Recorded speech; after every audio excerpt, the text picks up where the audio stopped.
For now. For now. This is conditional. For now. For now. It's only for now. Oh my god, we're like perfectly poised to. Why don't we do that show? Like, we're like perfect for that show. Oh my god. Yeah, we are.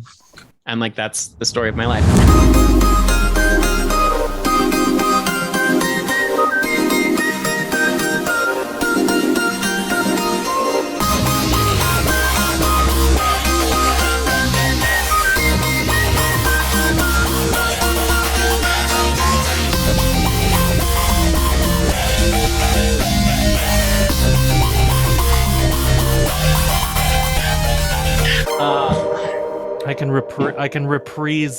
I can reprise my Christmas Eve role. What? Yeah.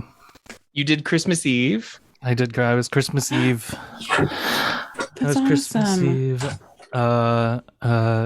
This guy who had never done a musical was Gary Coleman, and he didn't know who Gary Coleman was, and he was like, no. And it was great, but it was great because he was like this, like he was like a very muscly armed black man, like this huge like linebacker football guy, and he was like, "Hey, what's up, everybody? I'm Gary Coleman." And he was like, he was very sweet. It was like he was like, should I do some like research? Like, should I find out? And we were like, no, Marcus, don't look up Gary Coleman. Don't look up Different Strokes. Just trust us. Just trust us that he was at one point famous. He was like maybe one of the most recognizable people, and then died tragically. Welcome to Omni Bilateral Panic, everybody. The show where a bunch of queers wait around in agony for death. I did like the it's a very genuine and I feel very visceral reaction that the audience will be able to feel in the last episode when you called us middle-aged, Cameron. It was maybe one of the most insulting things you ever said to me. And the noise that comes from both me and Tessa is so good. It's so funny. That's what I'm about. The real comedy. I was also calling myself middle-aged, which I know. Yes, you were. But you knew that you were about to call us all middle-aged. You had I didn't. You had the benefit of it was entirely improv, actually.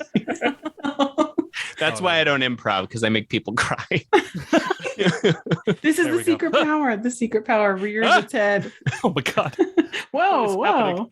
Hang on. Are you doing that? Yeah, hang on. Everything turns on accidentally. Oh my god. Oh wow. Were you under the sea? That Little Mermaid you were in?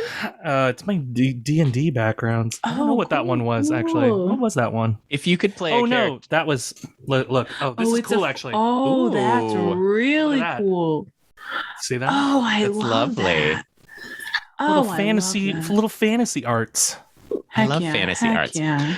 If you could play any character in The Little Mermaid, who would you be? Ursula. That's a good one. Sebastian. Oh, Ariel. Man. So let's do that. Hey, we got the show. Oh my gosh. Oh wait, if we look it out.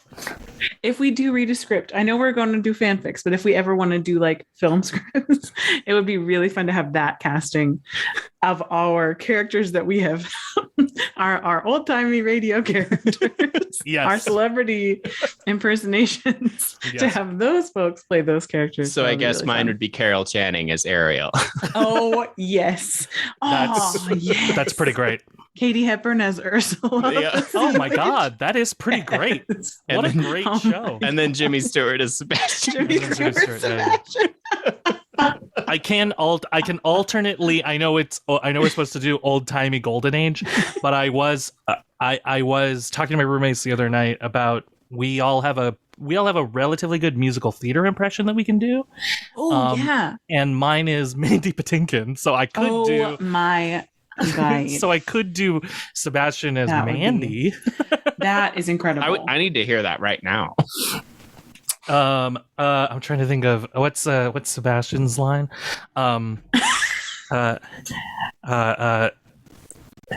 The seaweed is always greener on somebody else's lake. You dream about going up there, but that is a big mistake. I don't know. Beautiful. He's the best. We love him. Oh my god. He is the best. Look at this stuff. Isn't it neat? Yes. Maybe then it's horrifying. because I can do a Barbara a Can you little do bit. Babs? Oh, Just a yes. teensy bit, I feel like, but only her songs. It's hard for me to like translate that. to translate it. But that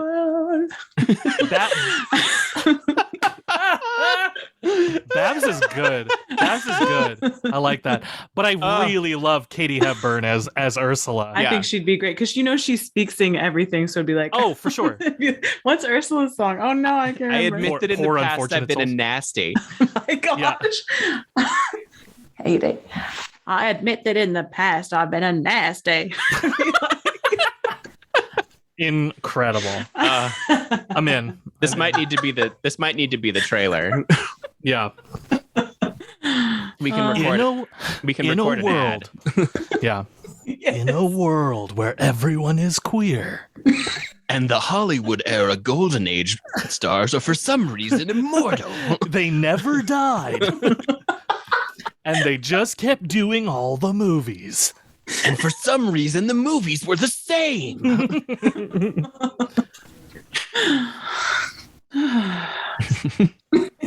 Oh my god. I love that in a world. Queer day. I love Barbara. She's just she's so great. She's her new ridiculous. She's got it's a good distinct voice to impersonate. It's a good distinct. Oh, she's so great. And then she's got that like lower lip action all the time, like always something happening. Oh my man, I love him so. You never know. Just lips. That's why For she the doesn't sing at listener- parties. For the listeners, Tessa is doing an incredible lower lip impression She of is. Barbara It's Streisand. remarkable. It's impeccable.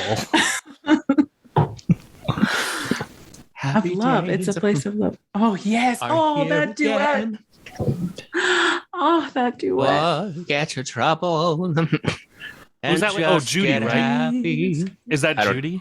I don't do it, that's Judy, and but it's One thing I they can't used take to do away from Judy a us. little more. One thing they can't take is our voices. That's all I can do. Because doesn't she have that intro at the beginning? yeah. She's like, you're a belter, darling. There aren't very many of us around anymore. And then in the same show, Ethel fucking Merman walks through the door. and then they have the three belters and they all Yeah. sing together. Right. I love that. I will watch that if I'm having a bad day. I know. I will go to YouTube and put it on and just My watch little them. queer heart. Oh my goodness. The two of them. And yeah, because she's like, now she's almost Katie-ish, like, because she obviously had the same vocal training, right? Yeah. But she's like, now I've got to tell you, I hate you. I really do. I really hate you. Because you're so talented. Because you're so good. Because you're so good. And then meanwhile, in the back of the audience, you hear, you don't need analyzing. And she's all shoulders. Ethel Merman is all shoulders. Yes. That's why she wore so many like shoulderless dresses. She showed them off. She had to show them off. There's They had to be free. It's not smart. Everybody has their resonators somewhere in their like in their mask, or Yes. you know, Ethel Merman resonated from her shoulders. Well, and her entire fucking skull. Yeah. Oh my goodness. Have you all seen that movie where she's like the matriarch of a showbiz family? Oh, the movie's called There's No Business Like Show Business. No. And Marilyn Monroe's in it. And I'm going to say this but we're queer, so I can say it. The gay guy from Singing in the Rain. Donald O'Connor? Yes. Donald O'Connor is like Ethel Merman's like son, and he falls in love with Marilyn Monroe. I've never heard Donald either. O'Connor from Singing in the Rain described as the gay one guy. from Singing in the Rain. He is though, right? Come on. Yeah, I guess so. When you think about it, yeah, sure. Yes, I mean, I stand Donald O'Connor as I a love gay Donald man. O'Connor, but He yeah, is- that's so funny. at the end. At the end of the day, if he wanted to do to me what he did to those walls, I'd be fine with it. Ooh, he tore those walls up. Yep, he did. Wait, he ran through them though. Yeah, like it was violent. Wait, Take what? it or leave it. When you have that level of talent. He rode a couch through one of them. What are you talking about, Cameron? So I may be into other things. And that's fine. This is an open space. I may occasionally like a sofa to sit on me. It's fine. Oh, okay, got it. It's like a furry, but like you're into people dressing as It's furniture. sofas. Yeah, not furry. You're a fernie. You're Furnies. Furnies. Yeah, Oh yeah. Oh no, no. I There's just gonna be started a Furnie thing. convention. Oh, When we start having fans of this podcast, I'm setting it. I'm manifesting it now. All you artists who are listening to this podcast, I want fan art of that now. Fernie porn. Fernie fan art. Get on it, artists. Yeah. Oh my gosh. You know that That my scene family in Harry Potter. Sorry, go ahead. Oh. Wait, Slughorn? Yep. Okay, yeah. Slughorn disguises himself as a chair. Yep. Oh my gosh. Oh dear. Oh no. I was just gonna say my family used to tease me because I worked at the Pittsburgh Zoo and PPG Aquarium as a mascot and a costumed mascot. Uh-huh. And they were like, "Oh, are you really going to an event? Or are you going to that furry convention this weekend?" And I was like, firstly, you're the ones who knew when the furry convention was in town. I didn't. So examine yourselves.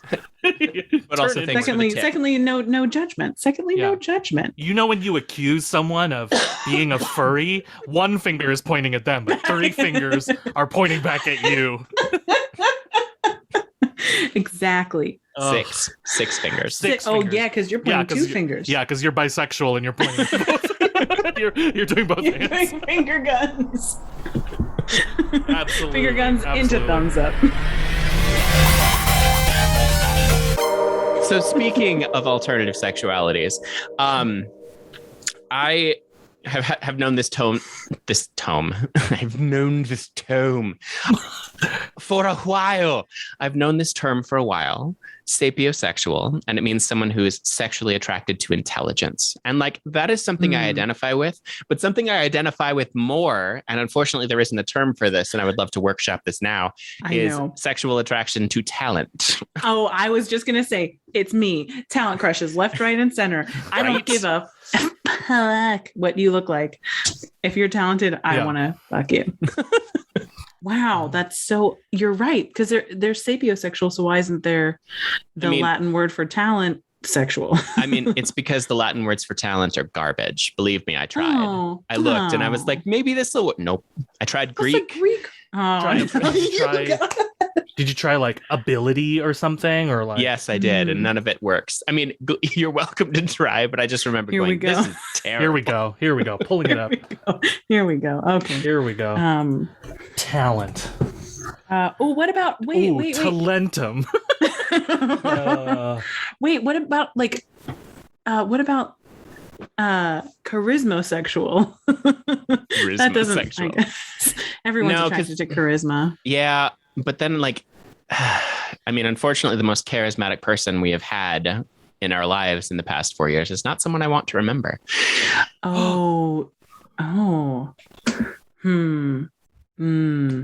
Yeah. So we want to stick with talent, not charisma. Yeah.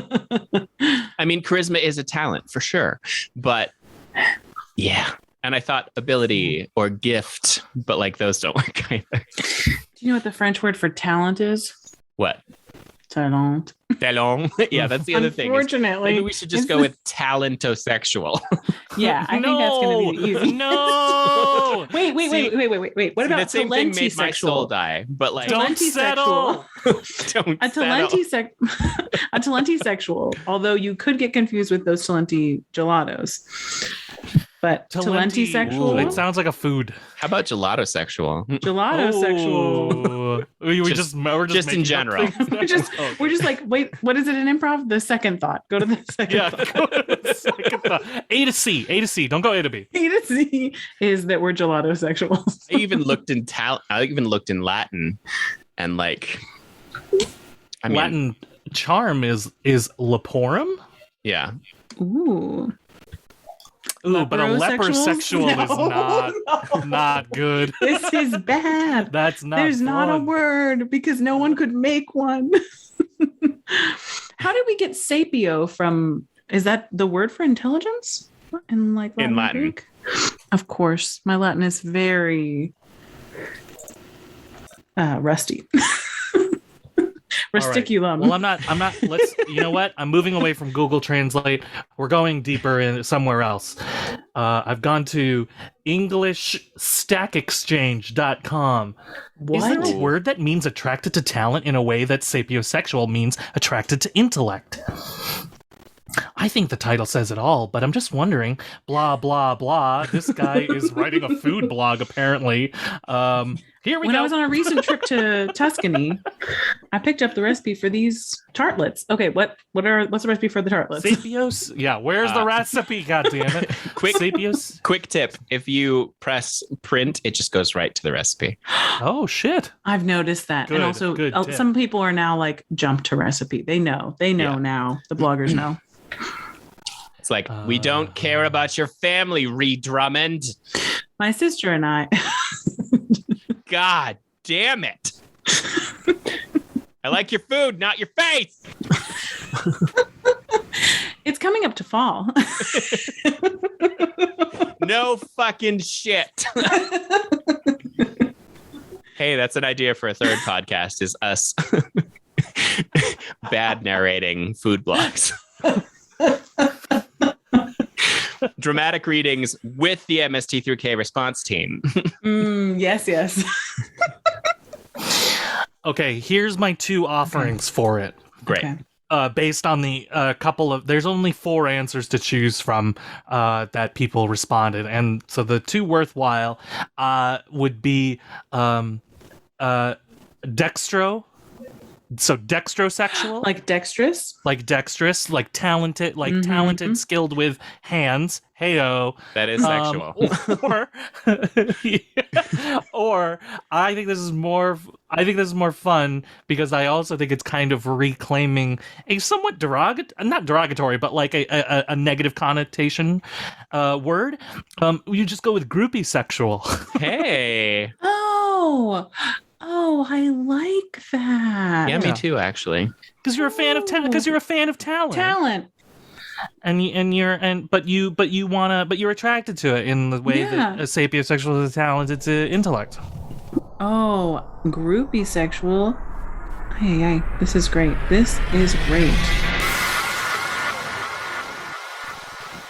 Is there a storm coming, Tessa? Oh, can you hear it? Can you hear it on my end? No, I can hear it in my window, I think. I'm so sorry. What can you hear on my end? We're in the same place, right? No, I'm in Butler, and if the lights, sorry, I just did my hair weird. If the lights are like blinking or you're hearing thunder, that's because it's gonna maybe storm. No, I'm hearing thunder here. I think we have another storm coming in tonight. See, we had a storm this afternoon, and Storms are brewing. I'll tell you something. Yeah, at 9 p.m. we have a 100% chance of thunder and lightning here in Butler, Pennsylvania. Oh, I shouldn't tell people. Well, I'm not usually here, so it's fine. This is what my concern was, that our podcast is going to be so popular that people are trying to find me in my home. They'll try and find people are going to try and bother my family. Yeah, this is what my concern is. They'll geolocate. They'll dox you. Oh no, don't dox me.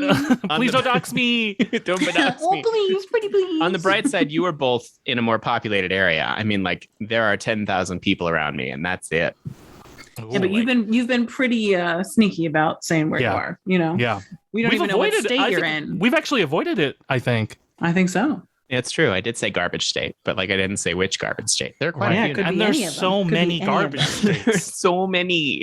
There's so many. There's so many. many. And to be fair, it's not the environment, it's the people. So Yeah. Speaking, It usually is the people. Speaking of garbage state, though, isn't it fascinating? I saw this really funny headline on Reductress that was like, New York gets first female governor in the most American way possible, which I was like, very good job, Reductress. Yeah, no kidding.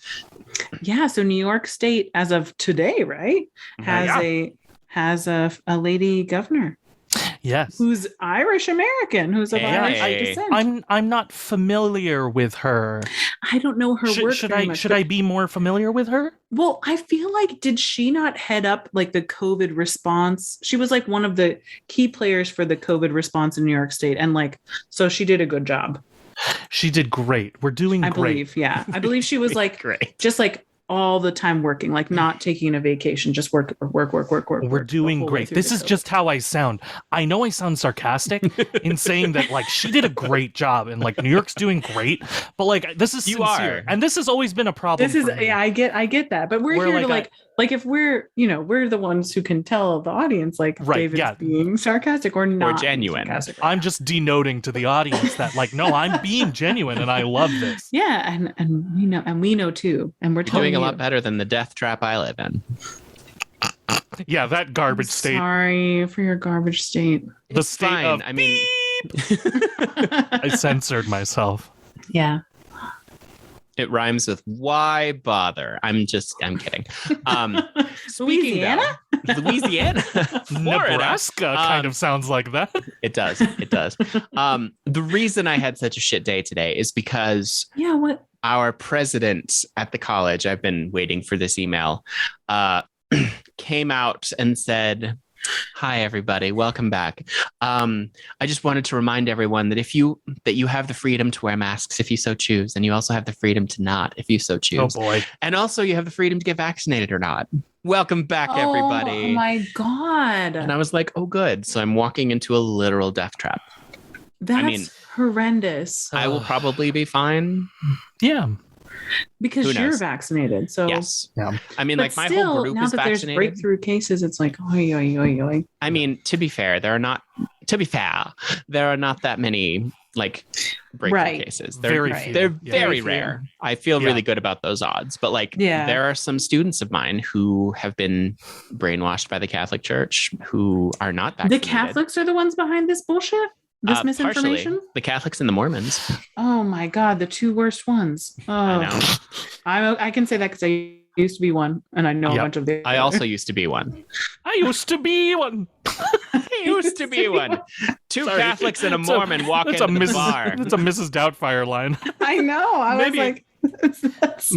Maybe not totally politically correct, but it's fantastically delivered by the great Robin Williams. It is fantastic. No, it's not a very politically correct one. That's I used to be one. That's the best. But yeah, two Jack Catholics and a Jack Mormon walk into a bar, and when they come out, they're all gay. It's true. It's true. It was the demon's liquor that did it. Mm-hmm. I was straight until I got drunk. So wait. Oh, I thought the demon's liquor was semen, and I was like, "Yep." Oh. Oh wow. No. Okay. Don't do that sound ever again, Tessa. Sorry. I'm as much as I am like what's the word for me and the fact that I hate sounds? Misophonic? I'm misophonic. Yes, I have misophonia. And so when other people make sounds, I get the I get the opposite of ASMR. I get rage. Sure. Right. Yeah. I get no tingly feeling. I get full on rage. We call that RAGE.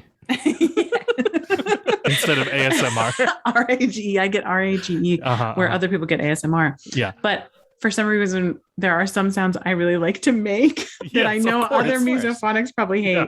And that definitely is one of them. And I'm sorry. That one's very funny. That one's very funny. But I do hate that as well. I'm sorry. No, I love and hated that. Yeah. What can you do about it? There's nothing you can do about it. Also, the sound of like Kathy dog Hochul? sniffing. Sorry. Hochul is her name. Yeah, Kathy. I'm gonna just call her Kathy. Yeah, We're maybe call her friends. Kathy. I don't know how to pronounce her last name. I know. She looks like an actor from something. What does she look like? She probably did some acting before she got into politics. I mean, Oh, probably. maybe. Yeah. I mean, we're in New York. We've all been on It's- Law and Order, so Yeah. Except me. Except me. I wish. The only two actors who haven't done Law and Order. Yo, you weren't on Law and Order? No. Oh, No. man. I would have loved to Were play you? a corpse. I've been on Law and Order. I was like, I wasn't in it. Like, I didn't do anything. I was like an extra in like the background. Incredible. Yeah, yeah, yeah. Oh, what have I've done background, but I can't remember what for. Well, we'll have to go through everything. Let's watch it all now. Bring up the monitors. Yeah, no, I always wanted to play a corpse. I thought that'd be really fun. Oh, but you'd get like screen time. You'd have to be like a special extra for that. Do you know what I mean? Yeah, no, of course. You get extra money for that. Being naked, getting made up. Yeah. But throwing back to episode 1 as another way to monetize my feet. Those people would be like, hey, that corpse though. Yeah. You'll On you'll get OnlyFans on for the corpse's feet. You'll get on Law and Wiki Feet. Order. You'll get on Wiki Feet, but Yeah. you're only they'll be like, there's like one of those little toe tags in the only picture no. on there. Oh no. Oh no. Except Oh, they will probably no. find my Instagram and go, oh, yep. What? Wait, what? I don't know what. No, I those just mean sounds like meant. before I was aware that this was a phenomenon, I I didn't think about it. And there are lots and lots of feet pics on my Instagram. Oh, do you Just- you have feet pics on your Yeah. Instagram? I'm gonna get on there Like- right now. Oh, we're getting Like on. innocent. Let's share Innocent them. feet. No. Oh, you mean like here are my feet and a mountain beyond? Like I'm relaxing at this. Yeah. Okay. Yeah. Or like I'm Cameron's just more standing famous and my for whole his- body's in the frame and my feet too. Yeah. Or look at how dirty No, they are. the first one. I just went hiking in my Chacos. Look Cameron's at how very famous for his foot traveling series Yes, of my foot photography. It's like taking a picture. It's like taking a picture of the Travelocity gnome, like when you take them somewhere. Yep. You know. Mhm. But instead, you take a picture of your own foot.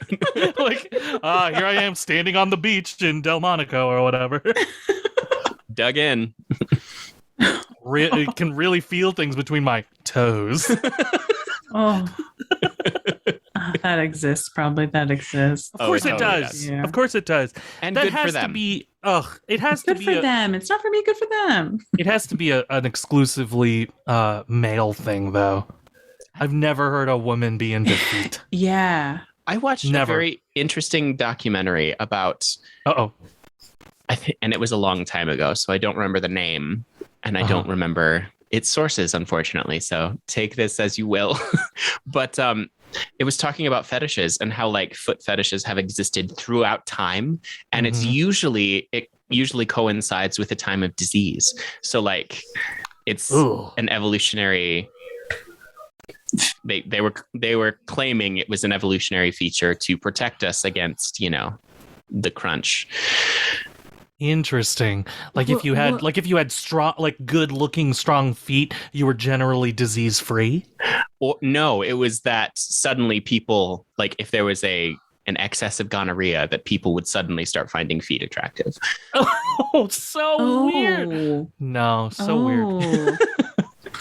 Okay. I don't want to kink shame or whatever, but like we're so weird. But the fact that humans so like, weird. well, that's very weird. Because then I'm wondering, like, did disease knock out the people who like didn't have foot fetishes and the foot fetish folks like survived? I mean, like it's it was possible. because like You can't- there's you can't corresponding contract. traits. You can't contract things from like a foot job. No. Oh, I see. Maybe. see. I don't know. That was my first thought was like, oh, I guess like Oh, Yeah. Okay. if you're getting I a see. if you're getting a footsie, I mean, I suppose you could get Ins- hepatitis, but like, but like that wasn't Wouldn't you have to invented work yet. really hard? That wasn't invented yet. You would have to work really hard. You would have to work really hard. Clearly I'm out of my depth now. Wow. The reason I thought maybe it's like hand in hand with some other trait is because I was just reading about how we Foot and foot. how we humans, when we do domestication, we were choosing creatures to like, domesticate and breed that had, they were like less scared. So they had higher, there's like a, there's a hormone that all creatures have. Got it. And in the hypothalamus, I feel like. Anyway, whatever this hormone is, the creatures who are less afraid had less of it. And the scientists aren't sure if those creatures, if specifically because of that hormone, those creatures also have like bigger eyes, curlier tails than their wild counterparts, or if they just happen, like if those things are just like randomly happened, because they did this study with foxes. You remember this, the Russian study with the foxes in like the 50s, 60s. You remember that one? We all remember. Yeah, of course. We all remember that one. How like over over just a few generations, their ears became like more flappy and their eyes got bigger and their tails got curly, and it was like all these. And then they got more. That happens because patchy color in their fur. Yeah, that happens because of domestication, doesn't it? Right. And that's what they study in the whales too, like the because like the curve their fins, the fins get sad, and they are sad fins, and they're not they don't stay up like they do in the wild. Right. So we all learned that from Free Willy. We did. We all learned that from Free Willy. Oh, okay. Wait, quick. If you were in Free Willy, which character would you be? Is there anybody outside of Willy and the kid? Well, there's his the lady who becomes the lady and guy who become his like foster parents, and then there's the very wise American Indian man. And Indigenous American. And the the evil whale scientist too. Oh yeah, the evil. Right. And the evil people who run the park. Well, I guess I'm trying to think of who Jimmy Stewart would play. I guess Jimmy Stewart would be the foster dad eventually. No, Jimmy Stewart would be the whale. Yeah, you're right. Well, we gotta jump that. We can't just stay here. We can't just stay here. There's a whole ocean out there for everybody to explore. Look at how sad I am. My fin hasn't been erect in 6 months. 6 months. And then that Katie's got to be the kid, I guess. Yeah, because Katie's good. Kid. Yeah. But it's young Katie's. Well, why don't you go and jump that then? Go and jump it. Nobody's stopping you. Yeah. Yep. I love it. I can only do so much. And then the wall is stopping me. And then Carol Channing sings the Michael Jackson song. That Hold me like the River Jordan. There it is. We did it. We nailed it. We are so talented. This is the sclusie content you paid for. Sclusies. Oh my god. But the round eyes thing, that's a natural thing of domestication, that like you move from being prey to being like a predator. Okay. Or like you move from like a more isolated life to a more symbiotic. Like if you can rely on other people, I don't need as good of eyesight, That's why I have to wear glasses. I have so many other people around. Yeah, exactly. So many. Exactly. I actually watched another documentary that was talking about a similar evolutionary timeline. Ooh, but it also talked about, and this was around the same time as the foot disease thing. But remember when the History Channel used to actually make documentaries? Remember? Yes. Yeah. When that was and it wasn't like Amish haunting. It was like real stuff. I mean, I'm sorry. Is Amish haunting actually a thing? It's a real show that I acted in. What? Yeah. Also, I'm sorry. Maybe this is a controversial take, but I only want my documentaries to be Amish hauntings. Same. Like, I don't know what you're talking about, Tessa. Get with the times. So, I'm so in. yeah. Well, yeah. So the History Channel did used to make real stuff, and not just Diana, Tragedy or Treason, Yeah. Amish haunting. Yes. And Pawn Stars. Yeah. Yes. Which is entertaining, but like, You know what I did used to hate about those History Channel documentaries, though, is that the historians would talk about things like they knew those people, and I don't like that ring of familiarity. They would be like, yeah, the Valley Forge, George, he came out, and he's not going to do that, and it's like, you don't know. Oh yeah. George Washington, get the fuck out of here. And they're like, Cleopatra had a really dramatic flair. You're like, shut the fuck up, get out of here. In your mind. Also, they had like Save it two for your narrators. Yeah. They had two Two narrators. narrators. And they both sounded like this. When the troops landed on D-Day, Normandy beaches were unlike anyone had ever seen. You're so right. You're so Was one of them Peter Graves? I think so. Because Peter Graves did biography. Mm-hmm. Peter Graves. Can you do his voice? Not really. I mean, it's an old white guy. It was American or British? American. You're watching biography. Today, that it would be like what was it like? Now Paul McCartney. That's my other thing. That's my other favorite thing. Because I think my roommate was just watching this like Beatles documentary, and my favorite thing about Beatles documentaries is that we as a society assign so much value and mythology to the Beatles discography, to all the songs, and then the problem is that Paul McCartney and Ringo Starr are still alive, and Paul McCartney and Ringo Starr, I think, are the two worst people of the four Beatles to still be alive to talk about their music. They're the two worst because they just talk about it like they're like glass onion. What did glass onion mean?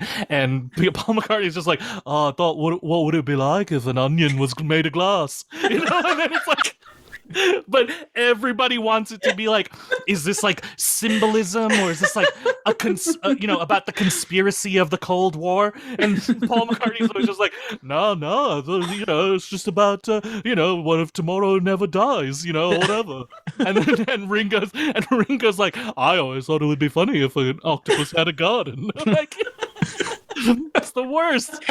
That they're like, oh, so this is some kind of like, from like a spiritual journey, like you went on in India together, and they're like, just thinking of the sea. Just thinking of the sea. I can't do it. I can't do that. That was a perfect Ringo. Liverpudlian. I can't do Liverpudlian. Is there like something?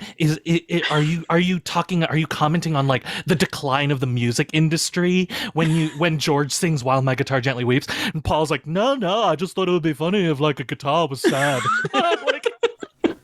Okay, two thoughts. One might be a controversial hot take. So first off, that is my favorite Family Guy bit that has ever existed, and it's like one of the few times that they were actually funny. But it's where the Beatles were like, Ringo's like, "Hey guys, I wrote a song," and they're like, "Oh, that's nice, Ringo. We'll put it right here, right on the refrigerator, where everyone can see." Yay! Controversial hot take. Paul is actually that talented. That's the problem. This has all been easy for him. He has not struggled to create all of this music. He is just genuinely that stupidly talented. And that's why everything is so casual. And like, even John had to struggle to keep up with him because like we are talking mutant level abilities of writing. Yeah. So then I guess you would have a super, because you're like, oh, anybody can do this. Yeah. Like if there's something I'm good at, I'm like, oh, everybody can do this. And then somebody's like, no, you're just good at it. I'm like, no, you're really get out of here. Anybody you're could do really this. good at it. Yeah, literally anyone could do this. So I don't think that's a controversial take at all. No, I think you're absolutely right. Well, I think people mythologize John a little bit. Like they do. And he was equally pissed off. Like it's a bunch of English majors coming at writers, you know? It's that old thing of like, oh, this passage about the sky is lovely. It means sadness. And the author's like, nope, was describing the sunset because it's important to the story. Right. Like quite a few of John's songs he wrote to confuse people. Right. He was like, make sense out of that, fuckers. Right. Wow. Oh, what a, oh yeah. Like, sorry, that's just like badass kind of. I mean, I love it. Yeah, but you like my music. Yeah, but that's kind of why I wish John like was still alive to give those answers of like just to spite everybody, because that's the sad thing to me about Paul is that like he's giving these answers, but he's giving them because he doesn't know any better. You know, it's like what you said, like he's fucking talented and he's fucking great. So to him, it's just like, yeah, Eleanor Rigby is just a woman, you know, like it doesn't matter. But John would be like, I don't know, why don't you fucking figure it out? Like, he was still around. Yeah, he would have some words, I feel like, some words for us all. Which would be lovely. Yeah. What a time. I think that's actually the case that got me into true crime, was his tragic murder. His assassination? Yeah. Just someone. Because, like, I heard about that and just became obsessed with the idea that someone could be that insane and selfish and think that, like, and blame a celebrity for all of their own issues and then like just straight up shoot him in front of his family. Yeah. Which is why I'm a murderer now. Shout out to other podcasts that are way more popular than this one. But it's fascinating. And like George was pretty casual. He was deep, but also pretty casual. And I think he had to work really hard too, like the rest of us, which is why. Yeah. Fucking Paul, man. Paul, yeah. Like even his shit is amazing. Yeah. Like even the stuff he did after the Beatles that like, yeah, just like it's still so good. Like, can you imagine? Like, just think about that. That like he was part of, arguably, like you can talk about whether you like the music or whether it's whether you can have all these other arguments, but it's like objectively he was part of one of the biggest bands ever in music, and then it disbands, and that's wonderful. He's already like he can ride that forever. But then he goes and creates another band that is maybe not the success of the Beatles, but like what is the success? Like what could even compare? He went and created a second successful band. Like what? Yes. And Wings has some bops, man. Wings is That's great. the thing. There's bops. It's like it's 80s and it's good. It's good 80s. And good 70s too. Yeah. Oh, right. The timeline. He just kept making music. Well, and like it even didn't the stuff stop. after, like, I've heard some of his stuff after he quit all the bands and was just on his own, and it's like these are still amazing. Yeah. And he still loves performing. Like that's a crazy thing to me. That I'm like, because I know He still once I get a couple films under my belt. Yeah. I'm gonna be like goodbye and go and buy a ranch in Montana and rest there. I'm gonna need to rest. Steve Martin. You're gonna be like Steve Martin style. No, Steve Martin's still around doing shit. I know. I'm gonna be like, still doing it. I'm old now. I'm tired. I guess I mean like his like he used to do I think it was in his big record. I can't think of the name right now. Funny Man? I can't remember the name. But he says something about like, once I do a gig where the ticket is 500, something like he puts a price on like the ticket, like 1,500 or something, and he's done. He'll stop after that show. Did he ever? I feel like he No. could have. I feel like he very easily could have. He quit But then he was like stand-up writing He novels did quit and stand-up, musicals. and plays. Right, And right. you know what? People don't appreciate Bright Star how they should. People Bright Star's don't so appreciate good. it. It's so good. I like Bright Star a lot. I like the I learned album to love that- it after I musical Okay. directed it. I learned to love it. You musical directed Bright Star? Yeah. You this didn't last year. cast me? I mean, if you want to be in a college production, sure.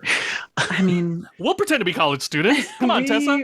Definitely pass for college students, as we established last episode. We Oh, look that's right. very Yeah. young. For Yeah, our we're do. so ages. young. Guys, For- we look We look- like we're in our we're 19. Like we're like 19. I'm If I 19. shave, I look like a 19-year-old penis. I don't think we touched it on the penis. Yeah, we did. Oh, okay. All I right. just mean this helps give structure to my face. And it's not that I look bad. It's a little penisy. There's just so much skin. There's so much skin up here. Oh my God, everybody. I don't know if you saw the Breaking Bi Plus news this week. The Breaking M Spec no. news this week. No. Guess who is confirmed bisexual? Loki. No. That was last week. Is it Bigfoot? Yes, Bigfoot. Wait, are you Wait, serious? what? No. Oh my gosh, that At was going this to be point, such he would take whatever. a. Yeah. He's the only one. He's the last one of his kind. Well, there just So- seem to be like one or two in every state. So I imagine dating is hard. Mm. Our dear new Robin is confirmed to be queer. Wait, Robin from Batman? Yep. Holy balls. This is big. That's big. I know. Way to go, DC. Yeah, but weren't we talking about how DC's a little more brave with their sexualities explored than Marvel? Yeah, they've done a little bit more. A little bit more, yeah. I think. Robin's bi. Oh my gosh. I think it's always tough because as much of a comic book fan as I am, I'm always worried about, and I don't think I should be, because I think like at least comics, at least they try. but there is like a lot of there are a lot of missteps along the way.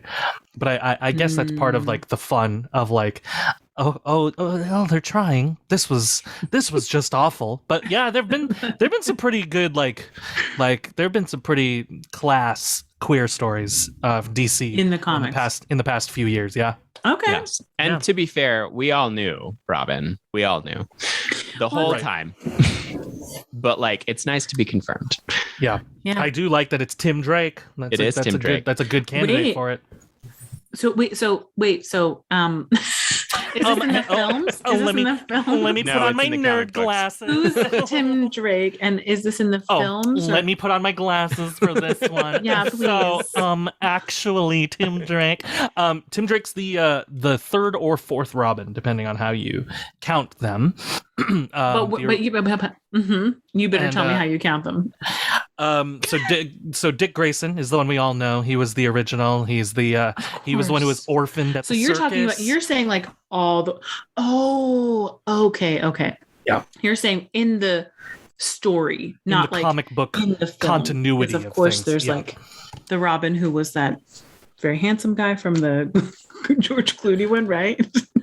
Oh yes, Chris O'Donnell. That's Chris right. O'Donnell. Chris O'Donnell I'm not forgetting plays. everybody who's Irish, because like Donald O'Connor, Chris O'Donnell. I can't remember anybody's name. Anyway, Chris O'Donnell plays Dick Grayson. He plays that version of yes, of Robin. okay. Orphaned circus Orphaned performer. at the circus, adopted by Bruce Wayne, grows up to be Nightwing. He grows up to be his own hero in his own right. What? Oh, And then you have Jason Todd, and Jason Todd was kind of the runt of the family.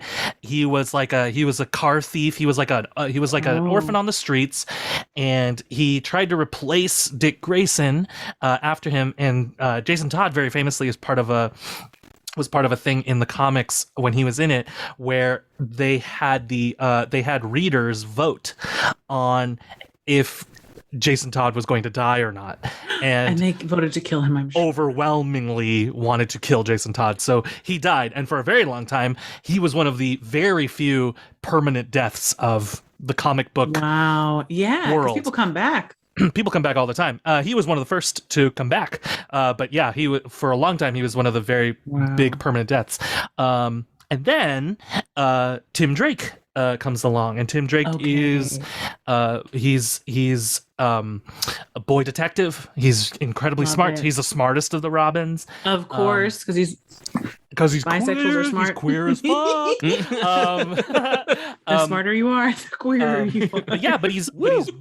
But it comes out as queer because he has a former standing relationship with one of the later Batgirls, Stephanie Brown, and that was what the counting is. So depending on how you count it, because Stephanie Brown was also very briefly Robin before Tim Drake took over. Oh, okay. But she also doesn't consider herself Robin. But then is that also the writers commenting on, oh, she's not really Robin, like, so it's a pretty complicated. When she's like, I don't think of myself that way, but you're like, this was written by a fucking man. Yeah, this was written by a guy who doesn't want Robin to be a girl, but intriguing. But it is also a very interesting character. Stephanie is one of my favorite characters in her own right.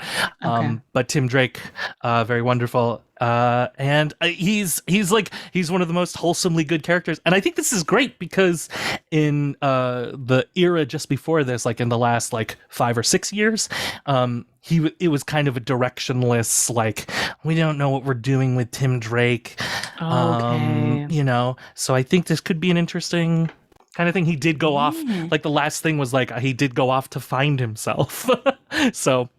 And he came back queer. He came back queer.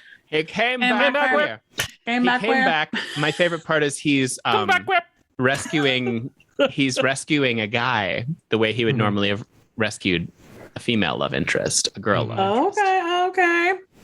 So deal. You're in danger whether you're a guy or a girl when you love a superhero. Yep. For sure. I mean, you're doomed. If you go into a relationship with a superhero, you're doomed to die. You might get fridged. Oh, yeah. No. Unless you're Lois Lane, the greatest woman on earth. I would just like to read this little excerpt from NBC News because I think it's incredibly lovely. Okay. Please. Despite the jokes and headcanons of fans, since the 1960s era Adam West days of the televised Batman, Robin has never actively been portrayed as queer or bisexual in the comics themselves. Requests from readers and fans were ignored by DC Comics, which continued to write Robin as a straight character. That ended with the current run of Batman Urban Legends, a monthly anthology series. This recent story, titled The Sum of Our Parts, has clearly been building toward the reveal of this nature in its first 2 installments, which culminated in Part 3, published this week. Wonderful. My favorite is jokes and headcanons of fans. Yeah. The ambiguously gay duo. Yeah, I actually used to love that little SNL bit. Yeah, me too. It's great. It's incredibly offensive and very funny. It's very offensive. I think it's I think it's good. I think it's still good. It is good. Mm-hmm. I think it still works. It holds up remarkably well. Yes. Yeah. When people are no longer required to spend any time in the closet and can just be themselves from birth, then it will no longer be apt. But right. I mean, we all came out late. We know. I always analyze it from the perspective of who or what is the punchline. Yeah. And the punchline in Ace and Gary was always, or pretty constantly, it was that the villains all clearly, they are gay. Clearly they're gay, but it's but we can't just ask them. But and it's also awful to just, because they're doing these suggestive things, to just be like, are you guys gay? That's a rude thing to say, right? Yeah. And I feel because that is always pretty constantly the joke. In addition to hilarious sight gags. Yep. I think it holds up. Because they're not the punchline. Yeah. Yeah, they're not the punchline. Isn't it so hilarious that they're gay or that they might be gay? No, right, it's always it's always the awkwardness around right from the other people. Yes. Yeah. Yes. And the fact that it's Steve Carell and Steve Colbert just always makes my day. Yeah, no, that's fair. Wait, it's Steve Carell and who? And Stephen Colbert. That Colbert the two of them played. Colbert is Ace, and Steve Carell is Gary. I never knew that. It's the best. I love that so much. No, you were correct. That is very astute. Thank you. Thank you. I have to think about it. I have to think about these things a lot because there's always that, I mean, not always, but there's now this conversation in the comedy world about what's funny and what's politically correct and it's too sensitive. What are we allowed? Right. What are we allowed to talk about? And it's always the question that good directors have asked me of like, well, who's the punchline? Like, who's this joking about? Right. And I always appreciate thinking about that. Yeah. Who's the punchline and also punching down. Exactly. Punching down. Right. Yeah. Like why make these people, I can't remember. There's a British comic who says it really well. And it's like, and they're talking about like, oh, we can't make jokes about transgender people anymore or trans, humor or anything like that. And it's like, yeah, who really need to be taken down a peg? Those trans people. who's been coasting, who's had it easy for way too long? Those trans people. But yeah, I mean, it is a fascinating conversation. Like, I mean, Fortune Feimster and Hannah Gadsby completely changed comedy for me just recently. They are both so good. Hannah Gadsby is my idol. I adore her and everything that she has done. And like, that's one of my favorite stand-up specials of ever now. Of all time. Of all time. Yeah. Both of them. I love them both.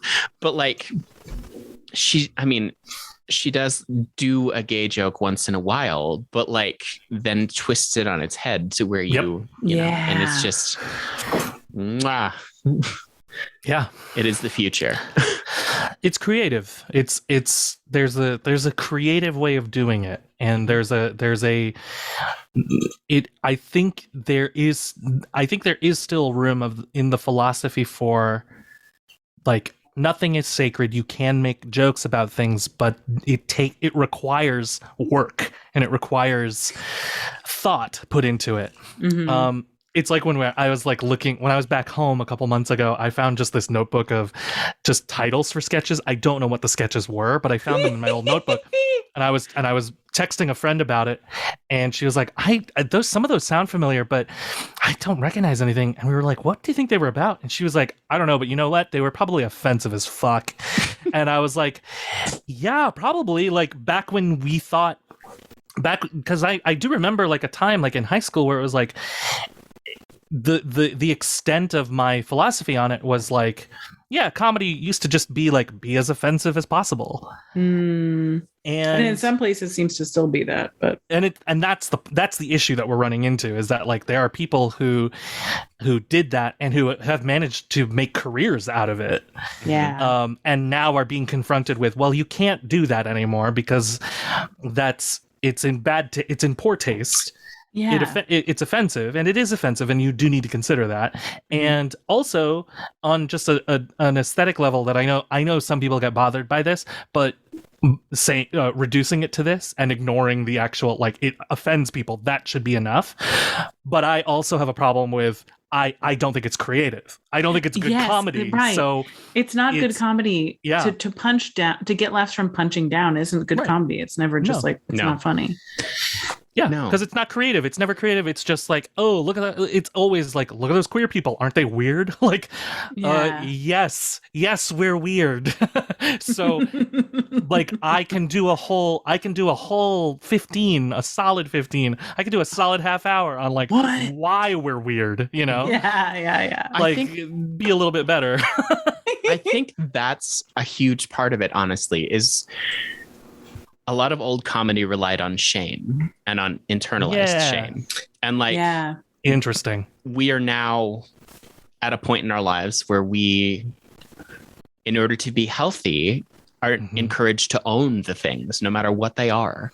And like, not just own the things, but own mistakes, own bad decisions, own horrible things that have happened to us, because it's a part of who we are. And instead of being back and completely, being destroyed if someone ever found this thing out, it's empowering. So it's not that it's not just in bad taste, but it's just, it doesn't work anymore. Shame because dynamic of where, has changed. Right. Like I used to be, I don't know if you guys knew this, but I used to be a little bit of a perfectionist. Oh my God, me too. Oh my God. And used to be. It's true. Still am a little bit recovering.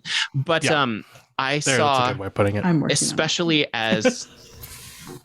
as a singer, I used to think if anything went wrong, I had failed. I did not do my job.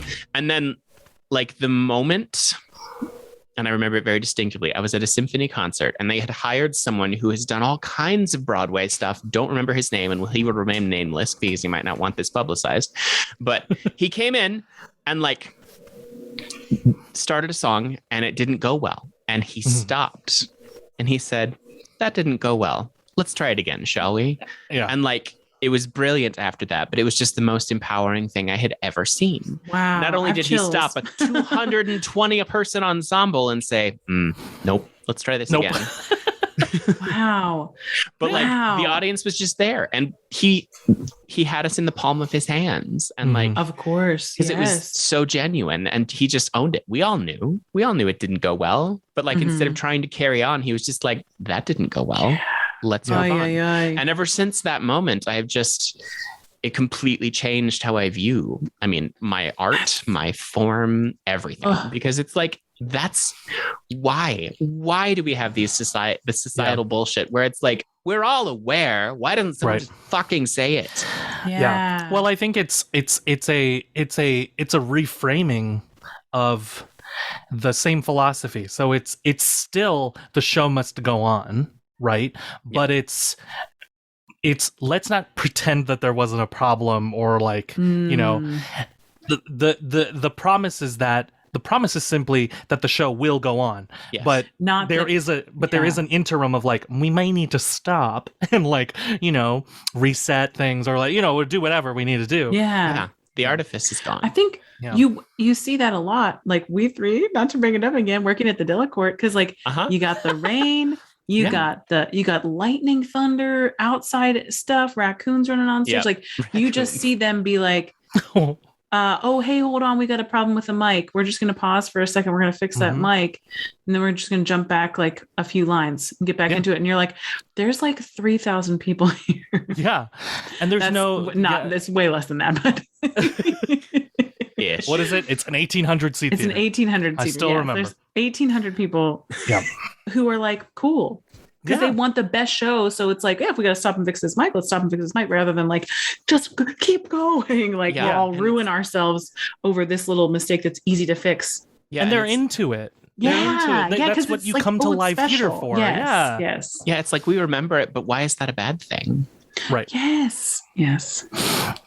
We used to, when I was doing improv shows that were like they were paid, they were like rented out, these like, they're kind of it's the worst kind paid of improv. Boy. I know, it's the worst kind of like any art form that is like hired to do like a corporate gig. Do you know what I mean? Yes. It's the worst, but sometimes we would have fun, but initially it used to be like, oh, we have to be very like kept to ourselves and like very professional and like all these things. And then eventually it was like when I started hosting more of them, it was like, no, let's like I'm not going to pretend that this isn't like a crazy thing to do. I remember we started a show once, and one of our performers, we went on late. So one of our performers was finally like, I can't hold it. I have to pee. I have to go to the bathroom. So, and I was like, as soon as you go, they're going to call us on. You know it. And he was like, I know, but I can't be on stage for the next, 50 minutes with having to pee. The full blood. So he was like, So he was like going, and then like as soon as the door, like the bathroom door, like click.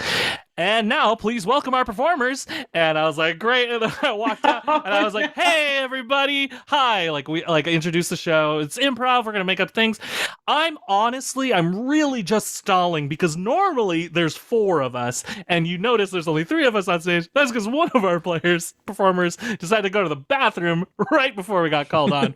So when they walk in, we're all gonna go, ooh, as they walk through, because they have to like awkwardly walk through the whole audience to get on stage. So I was like, you can't not acknowledge this stuff. No. Because It's like that's part of it. yeah, Part of life. yeah. In classes, I know because so obviously improv. I'm not going to talk too long about it, but there's always somebody who's going to make a terrible suggestion if you're getting suggestions at the top of the show. Mm-hmm. And we did the one paid gig that my indie team did was at a Jewish men's club event at the synagogue, and Wonderful. it was outside. It was just outside Philly, Okay. and it was like with all the suggestions we got were like the Phillies. Yeah. But like luckily like in the classes we took it was good because you have to practice when you get those suggestions that you're like, oh no. Oh no. Not that the Phillies is a bad suggestion, but I used to do a practice with the teams that I coached. Yeah. Where we would do purposefully bad suggestions. Like what's a suggestion? Like so what's a tough, suggestion? yeah. What's a suggestion you always get? Like penis. Like penis. Great. So got to do a scene. You have to do a scene about penis, and it can't be shit. You have to do a good you still have to do good improv. Yeah. You can't be like, oh, you gave us a shit suggestion. We're gonna do shit. Yeah, we're gonna shit right back on you. Yeah. Like, no. Your job is to spin that shit into gold. So you better do it. So you better know how. Yeah. Love that. I think it also has a lot to do with the edifice of nice. Ooh, as compared are to we about to tie in perfectionism to the edifice of nice? Because this is what I live for. Oh, yeah. I mean, and this is fairly recently. This is in the last 5 years or so. I'm not from the Midwest, but my parents were. And so I was raised with very Midwestern values where, you don't inconvenience anyone. You wouldn't dream of it. You are polite. You are nice no matter what the situation was. And like when I was working retail, that always just felt completely foreign to me. Yeah. And like so much so that like the customers would recognize it. Even if I was coming from a genuinely good place, they would recognize the edifice. And like sometimes that would make them angry, and I can't blame them. What? Oh gosh. Yeah. But like, that's why I recently have tried to eliminate nice from my life and have just gone with kind, but honest. Yes. Because kind comes from such a genuine place, and it is genuine goodness and genuine wishing well for other people. And like, if I don't feel that way about a person, I don't deal with it. Like, I don't talk to them because I'm not that mature yet. But and I have these superpowers I have to keep reined in. If you unleashed your powers, we'd be in such big trouble. I know. The world would never be the same. But like, and it is a journey. It is 100% a journey, because I still feel deep down in my soul the will to be nice. I mean, I unironically said the word "ope," and I don't know where that came from. My parents didn't say "ope." Oh, squeezed right past you there. No, I feel like I've been on such a similar journey also in that sort of time frame of like, people were like, you're so nice. And I was taking it as a compliment a few years ago. Now I'm like, fuck you. If somebody says you're so nice, I'm like, oh, I don't want to even be that, because there is such a clear difference between nice and kind. Yeah. And nice is the front and kind is the genuine from the bottom of your heart kind of thing. Right. And I want to be kind, not nice. Right. Also, I was speaking of parents and my mom had very good reason for this. Like, so when we were all in high school was when a lot more, obviously it's much more now, but more school shootings were happening. And my mom said, here's what I want you to do. I want you to protect yourself by being standoffishly polite to everyone. And she didn't mean like my friends and the people who are close to me. Like she wasn't like, don't have friends. Right. But she was like, if there's somebody who's a little, you have a feeling about or anything, like standoffishly polite is the way to go. And I sort of took that with me everywhere, That's which, good. is it though, in some ways, because you're like, Yeah. you refuse to form connections with people. Right. But I think it's a good lesson in that I think we do ignore initial instincts about things. And I do think we have a form of like an intuition. So like when you first meet somebody, it's like, okay, give them a chance, be kind, obviously, because you have to be a good person, but let's just see what happens. And if you have an initial thing of like, I'm unsure about this, then then keep them at a distance. That's fine. There's nothing wrong with that. That's fine, right? Yeah. I think that's what it's about, because like even the politeness is rooted in niceness, and it's like I do, just as a standard, genuinely care about people. Like even if I'm meeting them for the first time and my gut gives me the heebies too, the same gut that tells me about lifetime friendships goes, nope. Your gut's like so good. You got a good gut. But like good gut. Good gut. You got a good gut. But like before in my life, I would do I would do the same thing you did, where I was overly polite and they would take it to mean friendship. Yeah, that certainly has happened to me as well before. And like, it's just, if I was kind but honest, that wouldn't happen. Mm-hmm. Right. Oh, yeah. Or like the worst. Well, I guess it depends on perspective, but I think it also opens you up to be taken advantage of. Yes, it does.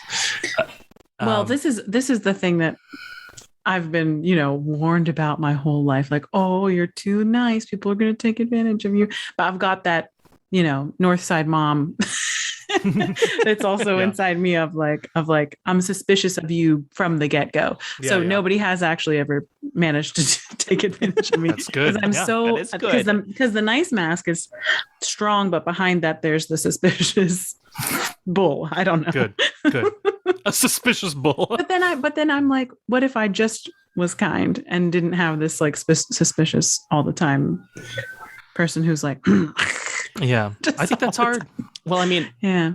What I've discovered is the kind but honest allows me to establish boundaries in a way that niceness never did. That's what I still am working on. I feel like is establishing boundaries. Yeah. I mean, it's hard. It is so hard. From someone who has been nice their whole life, it is so hard to say no. Yeah. Because, it's at the end of the day, the niceness is rooted in all of the same shame. What will this person think of me if I say no? What will this person, their opinion of me will go down. And it's like, that's on them. Yeah. Oh, claps for that. I love that. Yeah. I've never had this problem, guys. I've always been very mean. I've always been a gaping asshole. I've generally been a huge asshole. Yeah. Disagree, but hard disagree on that. Thank you. Yeah. Anyway. So, real quick before we get to our obvious Batman fuck, marry, kill, I would love to play. And maybe a couple others. I would love to play Two Truths and a Lie.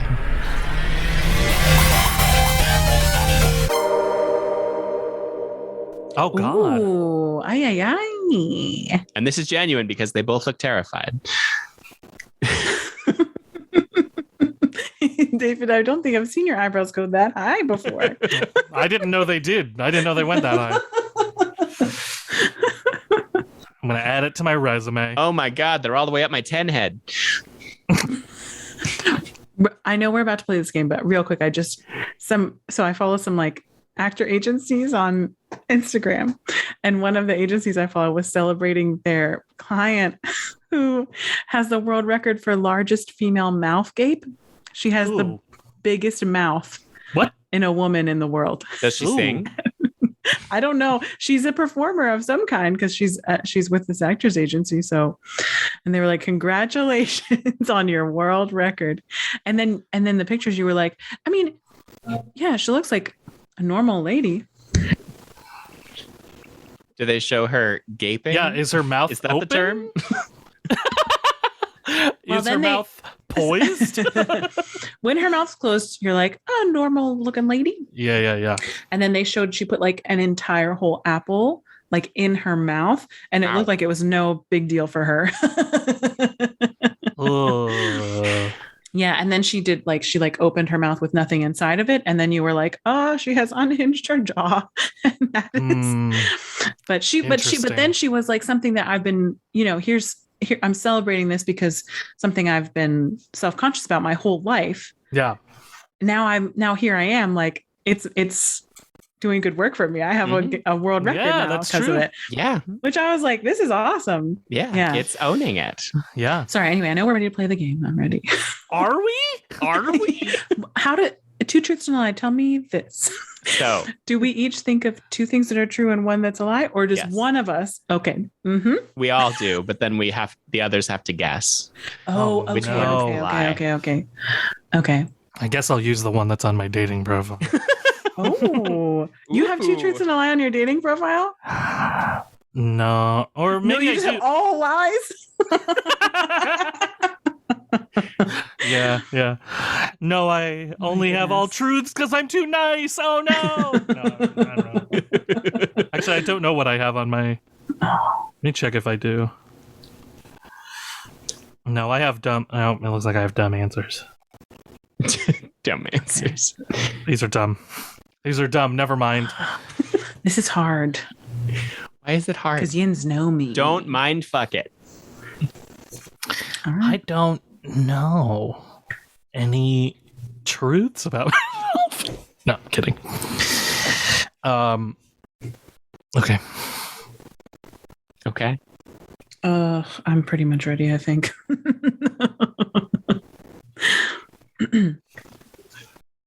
So we all speak at once, right? Yes, that's the idea of the game. So the first problem is we have to discern what everybody's saying. Yep. Okay. This will be real fun. First? This will be real fun for our misophonic listeners. Oh no! Just hearing three people talk simultaneously. We'll also get really close and make lots of mouth sounds. Yeah. Oh, sorry.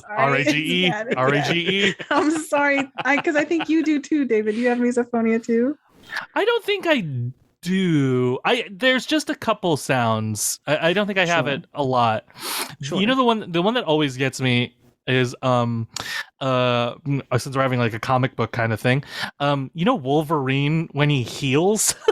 Oh, that sound that like skin makes when it's like that's not the sound. There's no way it makes that sound, and it's the worst. It's the worst. And it's in and anything where people heal themselves. That's the sound. Anything where people regenerate. It's like, and you're like, oh no! It's like sound designers just came and like tore paper and like messed with the sound, and we're like, this is how skin comes together.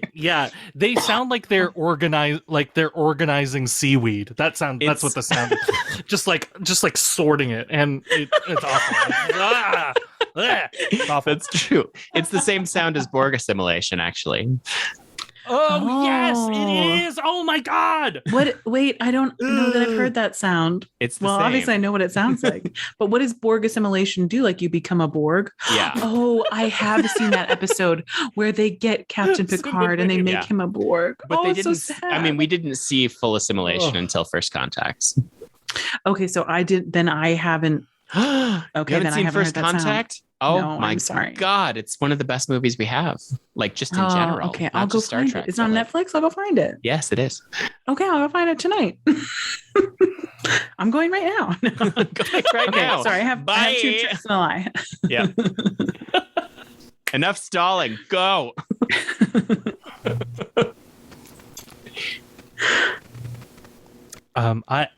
full transparency, I don't have mine yet, so I can't Tessa. go. Okay. Okay. During the pandemic, I took a virtual jewelry making class.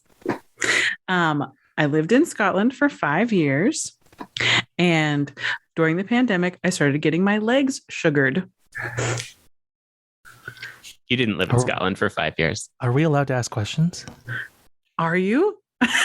Yes, you're allowed to ask questions. Okay. But it wasn't 5 years. Was it? What's sugared? What is that process? It's wax, but instead of using wax, they make sugar really hot and then rub it on your leg and pull your hairs out with the sugar. Jesus Christ! Why? And then when it heals up, it goes. After you're scalded with 3rd-degree burns, you can't grow hair anymore, so it's fine. Sure, you look like Deadpool, but Doesn't look, it just it's the melt? Isn't that the whole thing about like wax? Because it like dries again. Like sugar, wouldn't sugar just melt? It dissipates. I don't know, guys. I'm not a scientist. None of us are, but we listen to them. We love them. We do listen. I to love science. them. I do think it's Scotland. I don't think you lived there for 5 years. I know you lived there, but I don't think it was That's that such long. a specific one, though. Well, Tessa's tricky. Yeah, that's true. She's a Taurus. She's tricky. What was the first one? You took a what class? Jewelry making. Jewelry making. And like, what was the materials that they worked with for the jewelry? They sent you a little packet of sterling silver to like hammer and bend. Oh, Hammer and bend, huh? Yeah. Oh, Cameron, she's good. She is good. She's good. That's why I wanted to play this with you two, because you're both consummate actors on top of everything else. I think it's Scotland. That is my vote. I think it's the sugared one. Those are your final answers. Yes, those are our final answers. Oh, you're both wrong. I didn't take a jewelry making class. Damn it! I lived in Scotland for 5 years, you rascals. It was 5 years. It was 5 years. Should I say this on podcast? You can delete this. I overstayed my visa. I was supposed to be there only for the 4 years at uni, but then I stayed an extra year. See, that's what I thought. I thought it was just for your college experience. You can't get arrested for that now. No, it's No, I don't. Well, I don't know if we've passed the statute of limitations of them being like, don't come here again. But I can't go there right now anyway. No. Yeah, and I didn't take a jewelry class, but I did get my legs sugared during the pandemic. How was that? I did it twice, and the first time I was like, "This is so painful. It's definitely gonna be easier the second time." The second time it hurt more, so I was like, "Oh, just shave. I'm done." Or just not. Yeah. I mean, you all know I let my armpit hairs grow. That's kind of why I didn't believe the sugared thing. Oh, I was like, see, I'm full of contradictions. You're a human being full of contradictions, just like all of us. Okay. I'm so excited for Yin since it was so hard to do me. Man, I feel like mine's not going to be as good. It's gonna be better. Well, when we started with the best, we ruined our chances. Yeah, that's terrible. I know. We shouldn't have started with Tessa. Never start with the boss. Never. So we know that's David. No, but we didn't start with me. Oh, we don't know that yet. Okay, two truths and a lie. I'm the boss. I'm the boss. I'm the boss. There we go. And I'm Spartacus. Ooh. Ooh.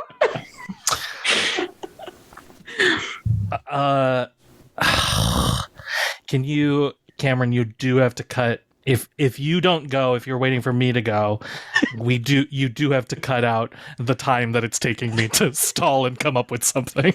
Oh, I will. Okay, thank you. What a relief. I make us all look even more brilliant than we are, which is difficult. Right. Thank God. Oh, how dare you? No, I mean it's difficult to make us look more brilliant.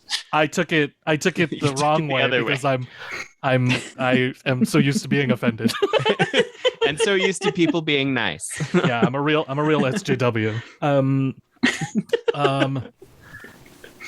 Fuck. Okay. I have. Okay. Hang on.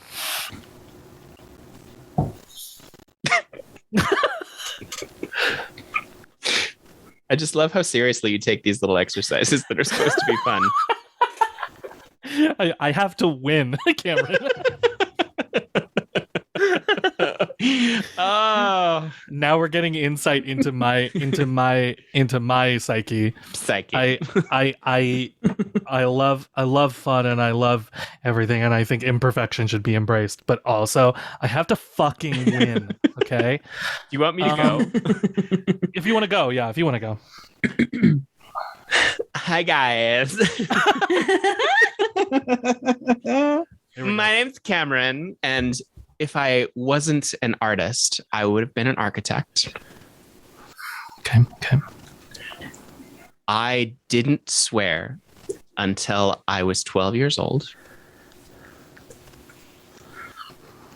And if I won the lottery, the first thing I would do is buy a new wardrobe.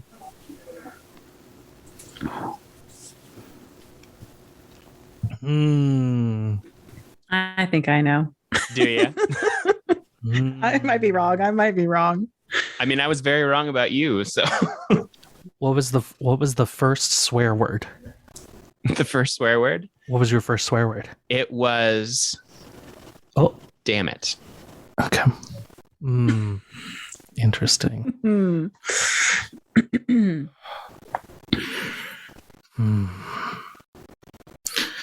Why a new wardrobe? Why? Yeah, why?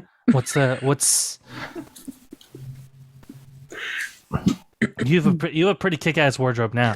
That's what I was gonna say. Well, The yeah. wardrobe's already perfect, so You are first. Sounds like a lie. I think you're misconstruing wardrobe.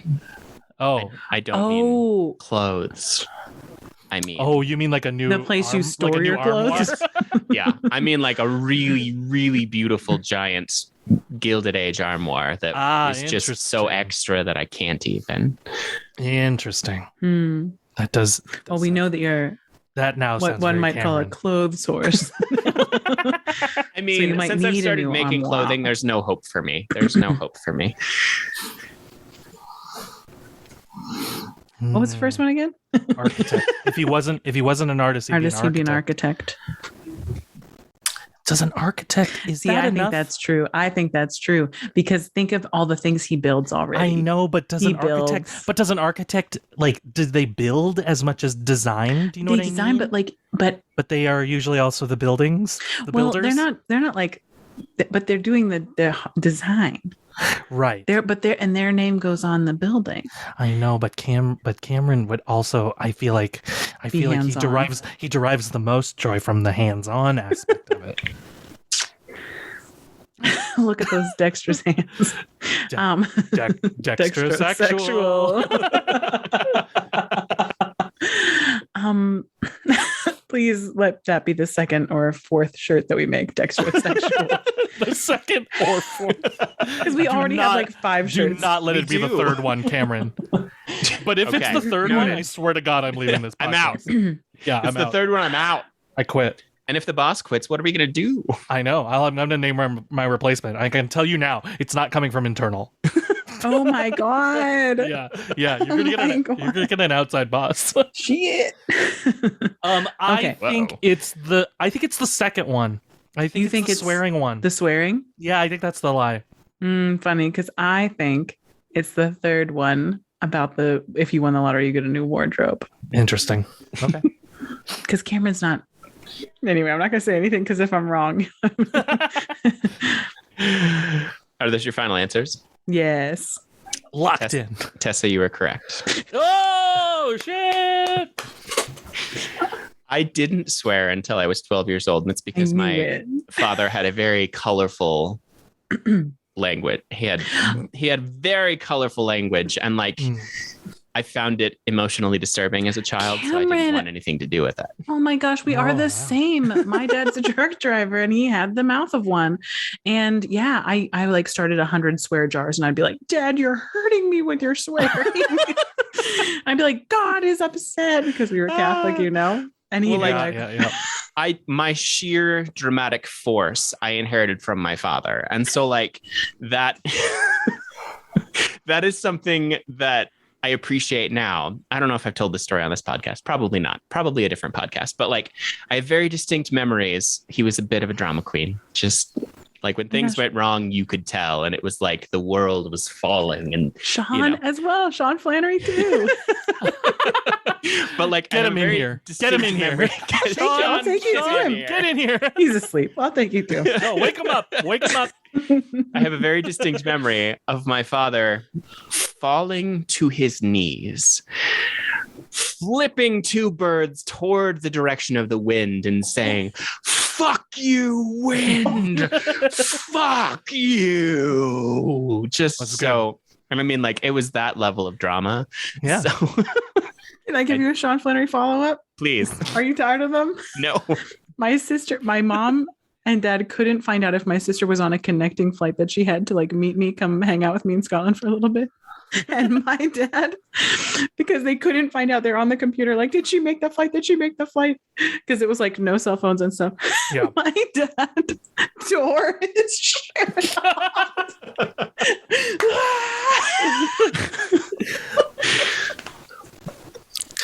I just love the drama of like repressed dads. Yeah. Because that's what it comes down to. just this inconsolable rage building within them. They have no way to let it out. And then it comes out cursing the wind or ripping off clothes. Yep. Yep. I love it. That's another t-shirt is repressed dad energy. RD. Oh gosh. David, you've got to be ready by now because we got to do our Batman stuff and I'm tired. I'm so tired. I'm He also didn't tired. finish Mortal Kombat. Oh, that's probably because of me. No, I already can tell. We cut off That's last my time because it was me. Because I was. We all needed to go. It was. We all were tired. We had been or talking very for 3.5 hours. That's also true. Right. Okay. Okay. Okay. Hang on. I'm trying to remember. Hang on. Because I have to remember which one was the lie. Okay. My first role on stage ever was Jesus.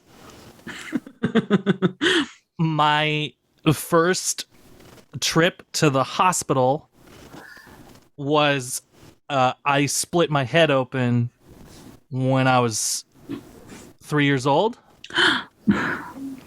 And my first kiss was on stage.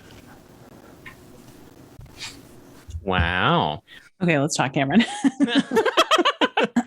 Okay, let me go away. What was the play that you had your first kiss in? The Crucible. Who were you playing? I played John. What's his face? John Proctor? John Proctor. Yeah. And who did you kiss? The girl who Your the girl mom, who played, obviously. Yeah, my mom.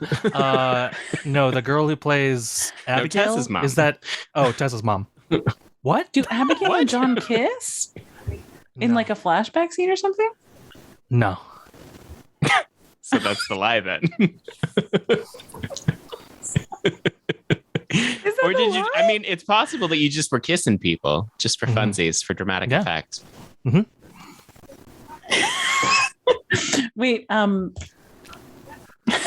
think I No. recall the first role as Jesus. I think I recall that in makes our sense to me conversations. for sure. I mean, don't look know at the why- hair. I don't know why that makes sense to you. Like, if I was casting Jesus, like I would cast you. I mean, Thank you. a fellow non-white bicon, you know? That's Truly.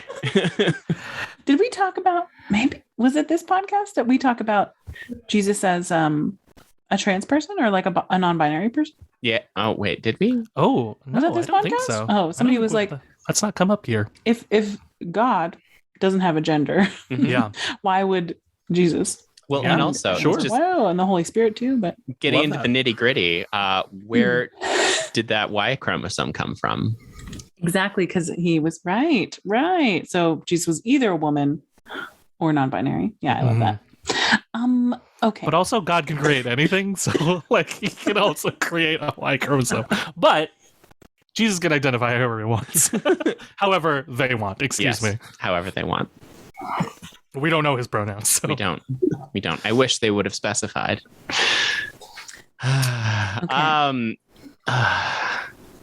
So first kiss. Totally see. That's first kiss, first hospital trip, and first roll are what we got.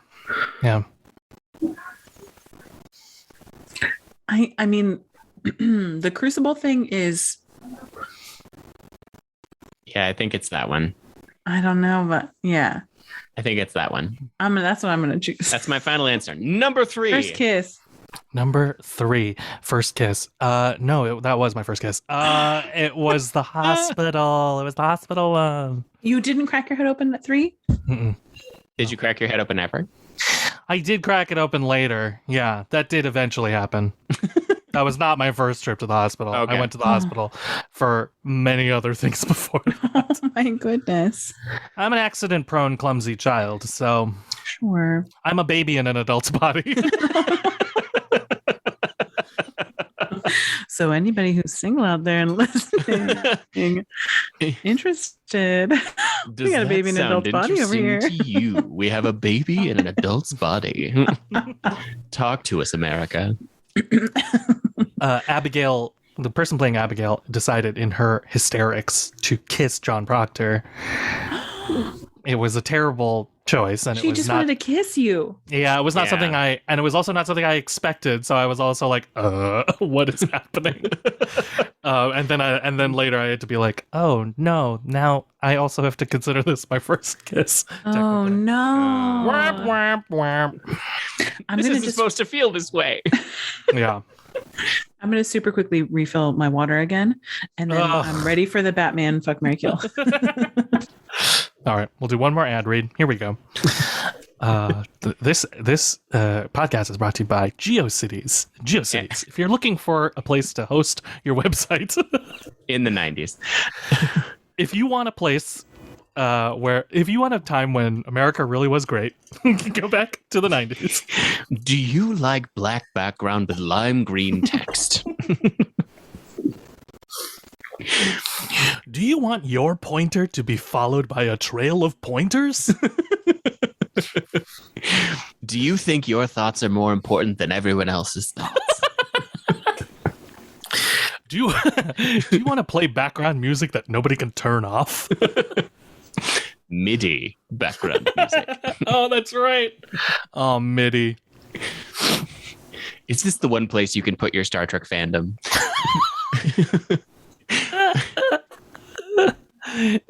Incredible. We're also sponsored by Poiple mattresses. Not Purple. Ooh. Poiple. Poiple. Not quite as good. Get your whole mattress in a box. We're filled with Poiple. We're sponsored by Poiple now. Filled with asbestos. We're sponsored by Poiple? Incredible. I love the when SNL did the fucking shit. The God damn it, Vincent Price Halloween special and Christmas special when they did the antique commercials as well. Oh yeah. This is brought to you by asbestos. So good. On today's episode of Fuck, Marry, Kill, Batman. Everyone pick a trio. Okay. And you have to specify which iteration it's from. Oh, that's very important. Crickets. I know who I'm going. Well, then go. Okay. Maybe this will be too easy. I'm going with the Tim Burton films. Okay. Michael Keaton, Batman.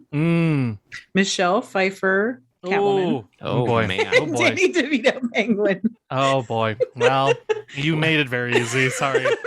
Yep. I'm gonna go first. I'm killing Danny DeVito's Penguin. Sorry. Oh man. Too and easy. I am going to marry Michael Keaton as Batman. Yeah. And I'm gonna fuck Michelle Pfeiffer's Catwoman. I'm gonna stick with those same. Okay. All right. Somebody else.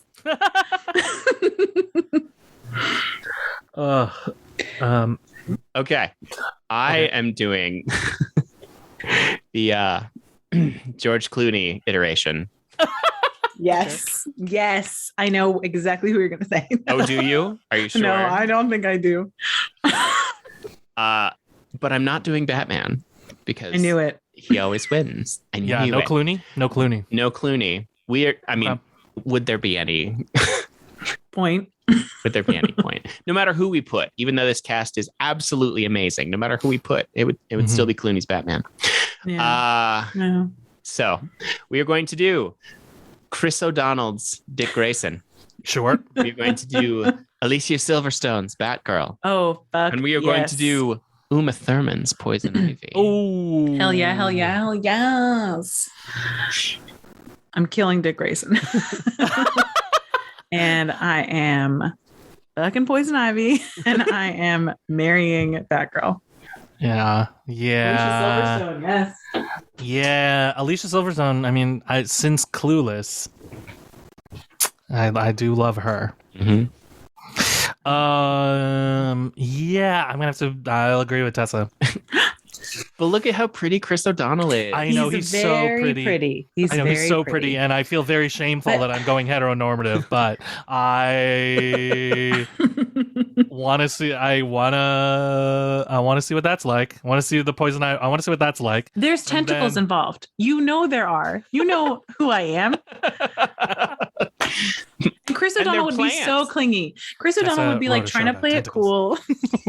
Chris O'Donnell would be like trying to play it cool, but be like, hey, like we're definitely gonna see each other again, right? And you'd be like, ugh, leave me alone. Like you're already too clingy. Chris, stop texting me.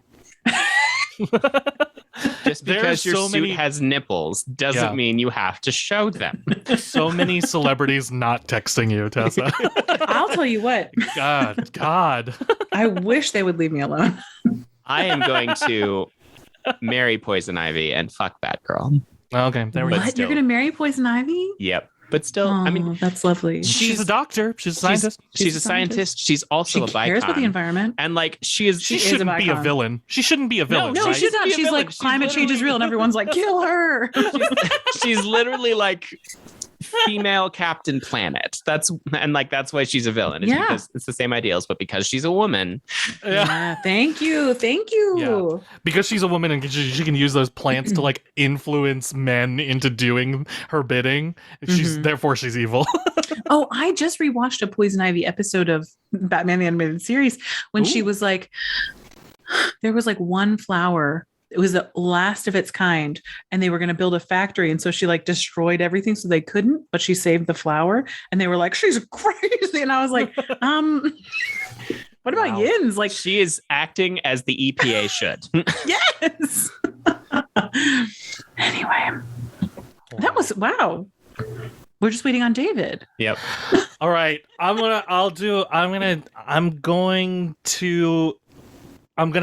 make you guys think a little bit. Okay. So you said, I know it's the worst. I just want some fucking rest. But so you said Batman, like everybody will choose Batman. So what if they're all Batman? But oh my God. But I'm gonna put another twist on it because oh no. Because I'm a fucking nerd about this, and I know I could think off the top of my head of 3 people who were almost cast as Batman. Oh my gosh. So you're gonna have to imagine. This is a challenge. You're gonna have to imagine what their Batman would have been like. And who we would fuck, marry, kill of these people who almost were cast as Batmans. Correct. Batman, if you will. Batsman, if you will. Yeah. Okay. The 3 choices will be Josh Brolin. Ooh. Cillian Murphy. Oh. Who nearly played Batman for the Nolan movies. Oh my God. What? Nolan cast him as the Scarecrow instead. He would. Okay. And John Hamm. Oh my, what? Yeah. Oh my God. This is so hard. Josh Brolin Cillian Murphy Mhm. and and the man himself, and John Hamm. John Hamm. Yeah. Wow. As the Batmans, they would have been. As the Batsman, they would have been. Yeah. As the Batsman, they would have been. Yeah. If you want to kind of place them like into the context, they're all Yes, what relatively world would they have they're all been? relatively recent. So Okay. Cillian Murphy would have been Christian Bale's Batman, right? Gotcha, So yeah. imagine that Christopher Nolan kind of dark, gritty, that kind of Batman. His lips are always like so wet looking. Sorry. Cillian Murphy, don't you think? Okay, so that might be a deciding factor for you. I don't know. And then John Hamm and Josh Brolin were both in contention in the recent DCEU. So before Ben Affleck was in Batman v Superman, it could have been one of those two. So imagine kind of a little bit older, maybe a little bit more bitter, and certainly like the bulkiest Batman. So have that in consideration. That's another T-shirt. The bulkiest Batman. He's so big. He's so big. Oh, I know. I have my answer. we'll go. Okay. I'm sorry that I'm always so quick. I just have to go with my first impression. Otherwise, all these celebrities are going to be texting me. Well, of course. I'm gonna kill Josh Brolin's Batman. Okay. I'm going to fuck John Hamm's Batman. Oh my God. For sure. Oh, shit. And I'm going to marry Cillian Murphy's Batman because think about the happy ending he gets. He gets a pretty happy ending, kind of. Yeah, that's true. And he's been through a lot in those wet lips. And he's so pretty. Yeah, no, He's I'm so the same. pretty. And I'm the Irish same, accent, Tessa. like fun. No, I'm We're the the same? same. We're the same. Was it our dramatic dads that made us the same? Probably. My dad did not look like Cillian Murphy. Oh, my dad did not either. Yeah. But did your dramatic dads have wet lips? No, ew. No, okay, I don't know. Well, maybe when there was the chewing tobacco, but Oh, yeah. My dad was a smoker, so dry lips all the time. Yeah, I just switched John Hamm and Cillian Murphy. Oh, so you'd marry the John Hamm Batman? I'd marry John Hamm Batman. Wow. You know what could be a thing is that I haven't seen any of these Ben Affleck Batsman. Any of that Batsman anthology. I haven't seen any. So I don't know what the character is really like. I'm just going on like It's very interesting. It's an interesting one. Yeah. It's an interesting one. Yeah. I mean, I like BVS. He's a villain. Oh yeah, that's right. Oh, he's a villain. Very much. Yeah. Wow. So it's very fascinating to watch. Because I thought Superman was a villain. That's the cool thing The about Batman this v movie that I Superman love. thing, Yeah, right. it's Batman sees him as the villain, and Superman has to fight Batman, who's become a villain. Yeah. Wow. I mean, very interesting. if anybody was going to become a villain, you'd be like maybe the billionaire. Yeah, For sure. Yeah. The billionaire who's like, I'm going to operate outside the law. You're like, Yeah. you might be a bad guy. the Batman who the billionaire who's a little delusional. Yeah. Do you think it could be him? That's his bad guy? The guy who's like, let me spend all my money on this project. Right. Yeah. I don't know. As I don't know. compared to the godlike being who genuinely cares for humanity for some fucking reason. Yeah. Who's like lost his house like a little orphan. Oh no, they both are. Ah! Why are they so sad? Oh no! Real quick, Orphans. the Christian Bale Three orphans. movies. We are doing Christian Bale's Batman, Tom Hardy's Bane, and Anne Hathaway's Catwoman. Oh. I have mine. I also have mine.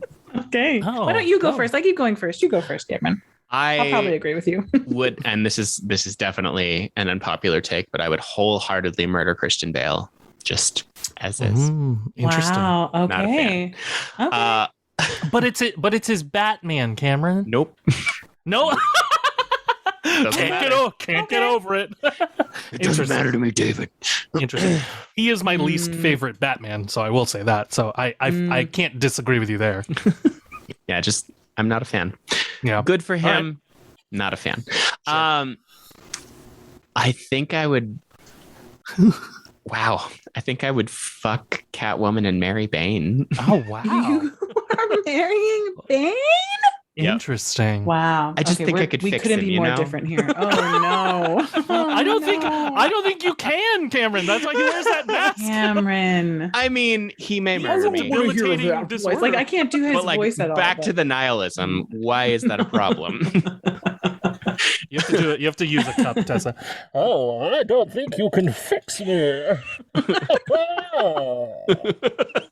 Okay, so I'm killing Bane. No, don't kill me, Tessa. I'll show you a good time. Tom, I'm scared of you. I'm gonna text you later. Please, Tom Hardy, stop texting me.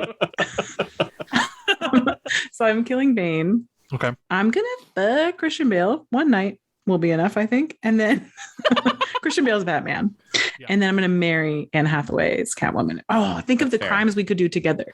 She's like so cat burglary and tall and like suave, and I'm so like a good cover, a good front, you know? Good face. Like good face for good. I'm a good face, right? So nice looking. So like, I'm here visiting France for the first time. Like quoi? Qu'est-ce que le problème? You know? And then she's like behind me, like grabbing all the jewels. And then you rob France. Me and Anne Hathaway could rob the shit out of France together as a team. I'm kind of like the Melissa McCarthy of that duo in a way. I think this reveals a lot about us as people too, Tessa, because like I agree with you. Like I would do the same. Because I can marry Anne Hathaway's Catwoman, but I'm not doing any crime. I'm not doing any work. Oh, wow, that's so funny because I'll be like stay-at-home dad. I'll get some side hustles, like legit businesses, but I don't want to help with the crime. I feel like I'd fuck it up. Real talk though. Yeah. Do you envision kids or cats as a stay-at-home dad?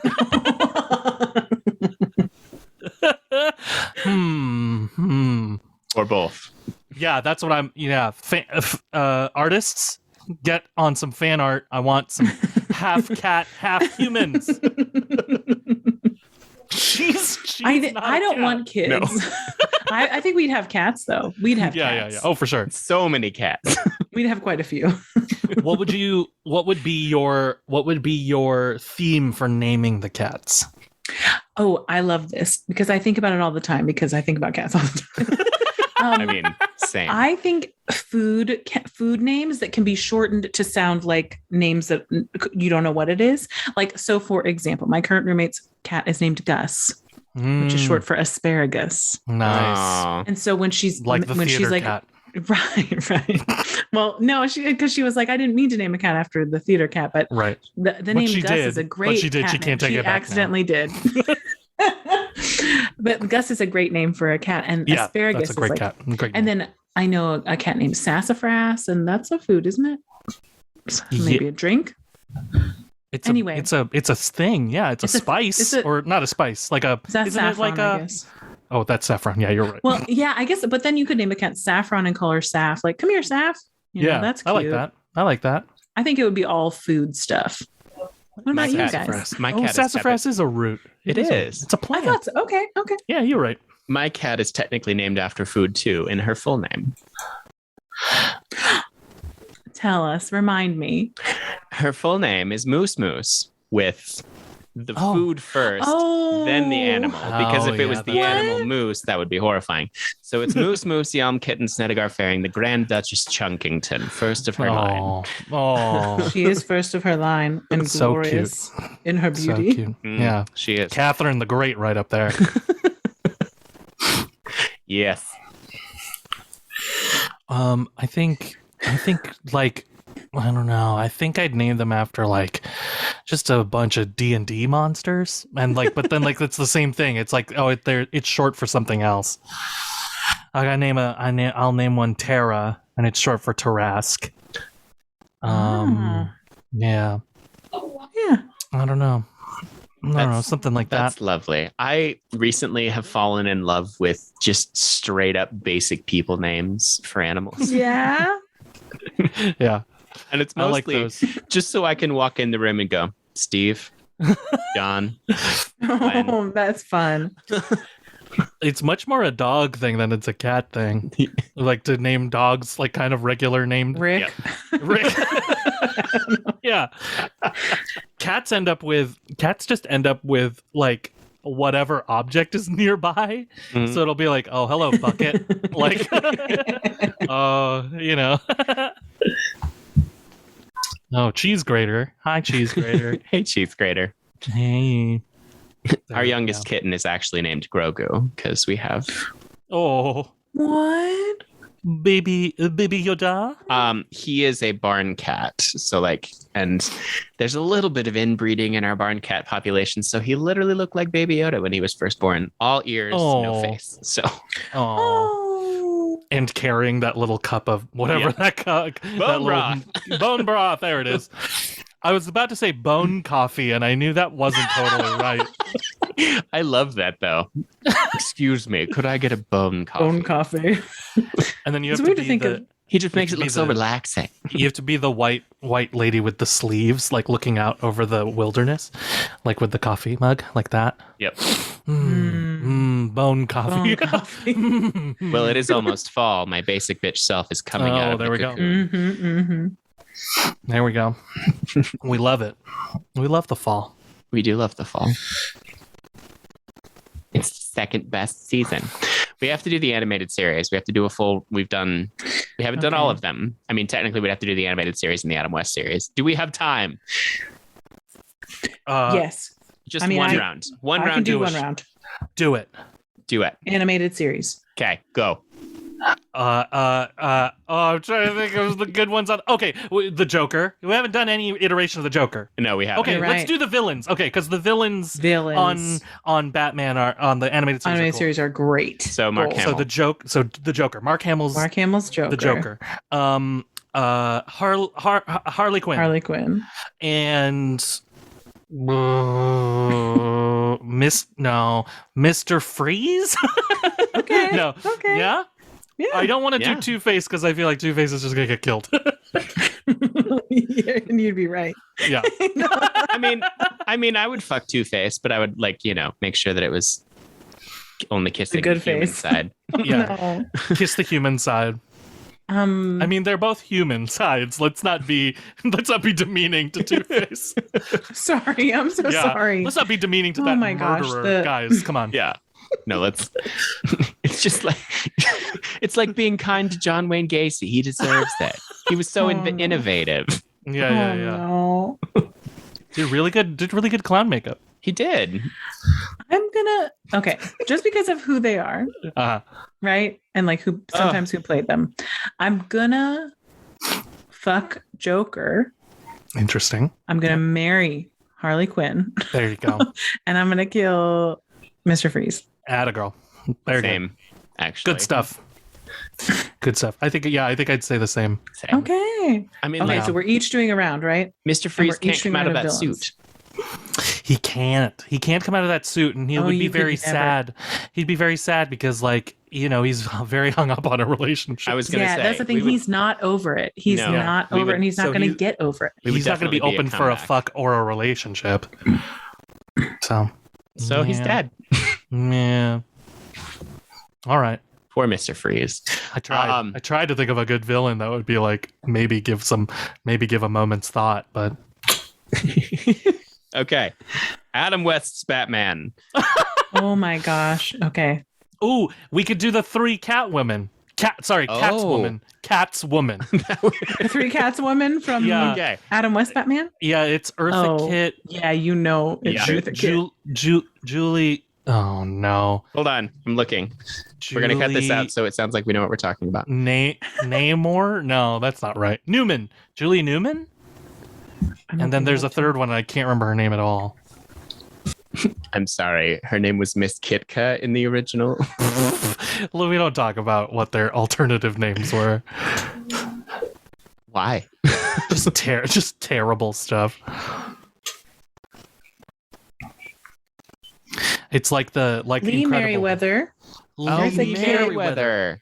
And I'm trying to find the Julie Newmar.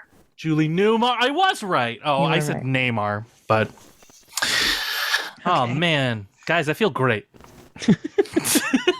You still pulled all of these names out of your head. All right, so it's Lee Merriweather, who was Julie Newmar. Julie Newmar, who was in the movie, I believe, and Yeah. then Eartha Kitt. Rar, darling. Rar. I actually do an Eartha Kitt as well. I'd forgotten. Ooh. I'm apparently a camp queen. There it is. I think I'm gonna marry Eartha Kitt's Catwoman. Yeah. Oh no. I think I kill Julie Newmars, and then I fuck Lee Merriweather's. See, I'm with you. I'm marrying Eartha Kitt, but I'm fucking Lee Merriweather because she was also on Star Trek. Oh, okay, That's right. I'm gonna fuck Julie Newmar. I know, crazy. Marry Eartha Kitt, as we all should. As everyone should. I'm sorry to kill Lee Merriweather. She's aged so well, but She has. Oh my God. Yeah, she looks amazing. It's perfect, darling. Miss Kitka. Oh God. Just don't say that name around me. I have to. That's what I scream when I'm finished. Oh my God, cut that out. oh my God. Nope, we're gonna Nope, riff on that staying right in. now. Put it on a t-shirt. Put it on a shirt. That's my third shirt. That's my third t-shirt. I actually just think we should also do one where it's all of the celebrities that are that are calling Tessa, and it just says "Stop calling me," and then lists their name underneath. Yeah. Stop calling me Army Hammer. Johnny Depp. Johnny Depp. My dudes. Tom Hardy. Yeah, that was great. This What was a great great. time. Yeah, this is great. I've been Cameron, and even if you age like a fine wine, you're still not Eartha Kitt. Ooh, darling. Darling.